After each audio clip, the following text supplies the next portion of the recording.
আসসালামু আলাইকুম। এমকে হাউজিং এর পক্ষ থেকে সবাইকে জানাই আন্তরিক শুভেচ্ছা। প্রতিবারের ন্যায় আজকে আমরা আবার চলে আসলাম আরেকটি ছাদ ঢালাইয়ের কাজে। এখানে যে পাইপগুলো করা হয়েছে এগুলো আজকে আমরা সম্পূর্ণ করলাম। পুরো একটা দিন ধরে এগুলো আমরা করছি। আজকে ঢালাই কাজ চলতেছে। এখানে 4টা রুম আছে, 2টা বাথরুম আছে, যেখানে ফ্যান বক্স বসানো হয়েছে এবং স্পটলাইট আছে। প্রতিটা রুমে 4টি করে স্পটলাইট আছে এবং রুমের ফ্যানের জন্য এখানে যে স্পটলাইটগুলো দেখা যাচ্ছে রুমের ফ্যানের জন্য এখানে ফ্যান বক্স বসানো হয়েছে। প্রতিটা রুমের এসির জন্য মেন আলাদা টানা হয়েছে।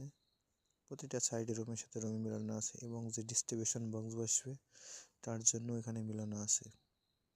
যেদিকে ছাদ ঢালাই কাজ শুরু হয়ে গেছে, ঢালাই কাজ চলতেছে।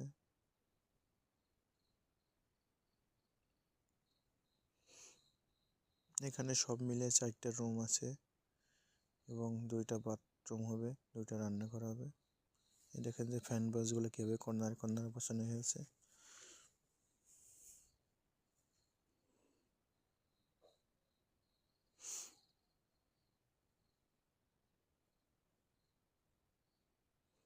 সব দিক থেকে এটা মিলানো আছে,